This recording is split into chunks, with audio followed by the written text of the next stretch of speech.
நம்ம தாவேக்கா அரசு என்ன பண்ணியிருந்து பார்த்தீங்கன்னா, கரூரில இறந்த 31 குடும்பத்தின் உறவினர்கள் வந்து பார்த்தீங்கன்னா, அரசு வேலை குடுத்துருந்தாங்க.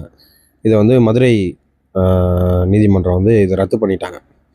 இத இத தொடர்ந்து எல்லாரும் வந்து என்ன பண்றதுன்னு பார்த்தீங்கன்னா, நாம் தமிழர் கட்சி தான் வந்து இத எதிர்த்து கோர்ட்ல வந்து கேஸ் ஃபைல் பண்ணியிருக்காங்க. இதில வந்து நாம் தமிழர் கட்சியெல்லாம் வந்து திட்ட ஆரம்பிச்சுட்டாங்க. பார்த்தீங்களா, இப்போ அந்த பாவமான குடும்பம், செத்துப்போன குடும்பத்துக்கு வந்து இந்த மாரி பண்றாங்களே, இது வந்து நியாயமா? நான் கேட்குறேன், செத்துப்போன குடும்பம் வந்து செத்து போனவங்க வந்து மிகவும் அது வருத்தத்துக்குரியது தான். அத வந்து யாராலயும் ஈடு பண்ண முடியாது. அது ஒரு பக்கம் இருந்தாலும், இப்ப இருக்கிற தாவேகா அரசு அத அந்த ஆணைய குடுத்து வந்து சிஎம் சார் தான் குடுத்தாரு. சரிங்களா? எல்லாம் பார்த்துருப்பீங்க. இப்ப இந்த சிஎம் சாருக்கு வந்து தெரியுமா? தெரியாதா? ஏன்னா எது பண்ணாலுமே டிஎம்கே தான் காரணம் அப்படின்ட்டு அவரும் சொல்றாரு. அவங்க அமைச்சர்களும் சொல்றாங்க. இப்போ நம்ம இந்த அரசாணை குடுத்தா, டிஎம்கே வந்து இத வந்து உச்சநீதிமன்றத்திலயோ, இல்ல நீதிமன்றத்திலயோ இத வந்து அவங்க ஒரு கேஸா ஃபைல் பண்ணுவாங்கன்னு தெரியுமா? தெரியாதா? இப்ப தெரியுன்ற பட்சத்தில, நீங்க என்ன பண்ணியிருக்கணும், ஐஏஎஸ் இருக்காங்க, ஐபிஎஸ் இருக்காங்க, ஏன் வக்கீலுங்க இருக்காங்க, உங்க சட்ட ஆலோசகர் வக்கீல் இருக்காங்க. இவங்களலாம் வச்சு நீங்க இது மாரி நம்ம பண்ணோம்னா, மேல்முறையீடு போனாங்கன்னா, இல்ல அவங்க கேஸ் போட்டாங்கனாலோ, நம்மளால இத ஃபைட் பண்ண முடியுமா? நம்ம குடுக்குறோம். இது குடுக்குறது வந்து கரெக்ட்டா? அப்படின்ட்டு ஐபிஎஸ் இருக்காங்க, ஐஏஎஸ் இருக்காங்க. ஏன் உங்க வக்கீலுங்க இருப்பாங்க. இந்த வக்கீலுங்கலாம் நீங்க ஆலோசனை பண்ணி, இத நீங்க வந்து பண்ணியிருக்கணுமா? பண்ணியிருக்கக்கூடாதா? ஏதோ ஒரு அடிப்படையில நீங்க வந்து இது வந்து பார்த்தீங்கன்னா குடுத்துட்டீங்க. சரிங்களா? இப்ப குடுத்து இந்த மாரி ஆகுதுன்ட்டு நீங்க முன்னாடியே நீங்க இத வந்து நீங்க பரிசீலனை பண்ணி, எல்லாரையும் உட்கார வச்சு பேசி, "இது பண்ணலாம் சார். அதுமாரி அவங்க ஐஏஎஸ், ஐபிஎஸ் இத பண்ணலாம். இல்ல வக்கீலும் இத பண்ணலாம் சார். இது ஒண்ணும் பிரச்சனை இல்ல சார். நம்ம கோர்ட்ல கேஸ் போட்டா கூட நம்ம இத வந்து எதிர்த்து போராடலாம்." அப்படின்ட்டு நீங்க இத பண்ணியிருக்கணுமா? பண்ணியிருக்கக்கூடாதா? இப்ப ஆக்சுவலா உங்களுக்கு தெரியும். நம்ம குடுத்தா இதுமாரி கேஸ் போடுவாங்க அப்படின்ட்டு. அத பார்த்துக்கலாம் அப்புறம். நம்ம ஃபர்ஸ்ட்டு குடுத்துடலாம். நம்ம நல்ல பேர் வாங்கிக்கலாம். அப்படின்ட்டு நீங்க வந்து அந்த அரசாணைய வந்து வேல வந்து குடுத்துட்டீங்க. ரைட்டுங்களா? இப்போ வந்து என்ன ஆச்சு? ஆ வேல ரத்துன உடனே அவ்வளதான். இப்போ வந்து தூக்கி அவன் மேலயே பழிய போட்டுறது.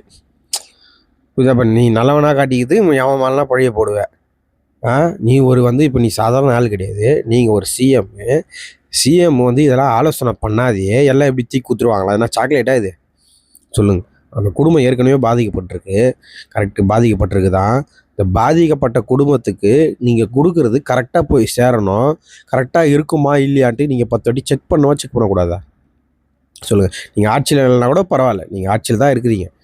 கூப்பிட்டு ஒரு மீட்டிங்க போட்டு இது மாரி குடுத்தா, இது மாரி செல்லுமா? இல்ல மேல்முறையீடு டிஎம்கேவோ இல்ல யாரோ ஒருத்தன் இத வந்து கோர்ட்ல கேஸ் ஃபைல் பண்ணானா, இத நம்ம வின் பண்ணுவோமா? அதுக்கான நம்மகிட்ட எல்லாமே ப்ரூஃப்லாம் இருக்கா? இதெல்லாம் கரெக்ட்டா வருமான்ட்டு நீங்க எல்லாம் செக் பண்ண மாட்டீங்களா? நான் பொதுவா கேட்குறேன். செக் பண்ணாதயே நீங்க குடுத்துருவீங்க. அப்புறம் எவனா அத தப்புன்ட்டு கோர்ட்ல கேஸ் போட்டு வந்து அவன் வின் பண்ணா, அவன் மேல தூக்கி பழிய போடுவீங்களா? சொல்லுங்க. இவங்க இவங்க பண்றதே இதான். நேரு அரசியலே கிடையாது. தாவேக்கா பண்றது வந்து பார்த்தீங்கன்னா, நேருக்கு நேர் அரசியலே கிடையாது. எல்லா விக்டிம வச்சு எவனோ பாதிக்கப்படுறான் பாரு, அவன வச்சு அரசியல் பண்றது. அரசியல் பண்ணிட்டு தூக்கி எவன் அவனுக்கு ஆப்போனன்ட்டா செயல்படுறானோ, அவன் மேல தூக்கி பழிய போடுறது. இதே டிஎம்கே பண்ணியிருந்தான்னா சொல்லியிருப்பீங்க? சொல்லுங்க. டிஎம்கே பண்ணியிருந்தான்னா அப்ப சொல்லியிருப்பீங்க? அவனுங்களே கரூர்ல சாவடிச்சுட்டானுங்க. அவனுங்களே சாவடிச்சுட்டு, திரும்பி அவனுங்களே அரசு வேல நான் வந்து அரசு வேல குடுத்தா, அந்த அரசு வேலையும் கெடுக்கிறதுக்கு பிளான் பண்றானுங்க. பிளான் பண்ணி கோர்ட்ல கேஸ் போட்டு இது மாரி பண்ணிட்டானுங்க. பாவி பசங்க டிஎம்கே. எதுக்கு? கவுன்சில் எலெக்ஷனுக்கு. ஆ? ஊராட்சி மன்ற எலெக்ஷனுக்கு. ஆ? தலைவர் எலெக்ஷனுக்கு. எல்லாத்துக்கும் பண்ணிட்டு, எவனா தூக்கி விக்டிம வச்சு எவனா பழிய போட்டு, எவனா அவன் மேல பழிய போட்டு விட்டுறது. இந்த இன்ஸ்டாகிராமில இந்த இன்ஃப்ளூயன்ஸ் பாரு. இந்த யார் பின்னாடி வந்து ஒரு பிஜிஎம்ம போட்டு, பாவமா பிஜிஎம்ம போட்டு, இந்த மாரி பண்ணிட்டீங்களாடா? டேய் அறிவு கெட்ட நாய்ங்களா! ஏன்டா உன் தலைவருக்கு தெரியாதாடா? ஏய் உன் தலைவர் இப்ப சும்மாவாடா? உன் தலைவர் சிஎம் தான்டா. டேய் அவருக்கு தெரியாதாடா? நான் கேட்குறேன். இதுமாரி பண்ணா இதுமாரி வேணாம்டா. நீங்க சும்மா பண்ணாலே டிஎம்கேன்றீங்க. அவனுங்க இவ்வளோ பெரிய விஷயம் பண்றீங்க. டிஎம்கே கேஸ் போட உனக்கு தெரியுமா? தெரியாதாடா? சொல்றா. நீ நாம் தமிழர் கட்சி விட்றா. டிஎம்கே பண்ணுவான்னு உனக்கு தெரியுமா? தெரியாதா? இப்போ பண்ணுவான்னு தெரிஞ்ச ஆளு நீ என்ன பண்ணியிருக்கணும்? முன்னெச்சரிக்கையா இருக்கணுமா? இல்லையா? அப்ப நீ கூப்பிட்டு விசாரிச்சிருக்கணுமா? இல்லையா? என்னாய்யா இதுமாரி நம்ம குடுக்க போலாம்யா? என்னாய்யா இது? நான் பாருங்க ஐஏஎஸ், ஐபிஎஸ் கூப்பிட்டு என்ன ஏது இல்ல உன் வக்கீல கூப்பிட்டு என்ன ஏது நீ பார்க்க தேவையில்ல? எதுவுமே பார்க்காத பெரிய அப்பாட்டக்கர் மாரி இதுவை போட்டு நீ வந்து வேலை குடுத்துட்ட. அதை எவனோ ஒருத்தன் வந்து நியாயப்படி வந்து கோர்ட்ல போய் இது பண்ணா, அத வந்து என்டிகே வந்து இவனுங்க கொடுமை பண்றானுங்க இது பண்ணுவியா? டேய்! அறிவு இருக்கா உனக்கு எவனா? நாம் தமிழர் வந்து கொடுமை பண்றானுங்க பார்த்தீங்களா? எவ்வளோ பரிதாபமா இருக்குது அப்படின்னு. டேய்! இதுமாரி எச்சா வால்லாம் இங்க காட்டின்னு இருக்காதீங்க. புரியுதா?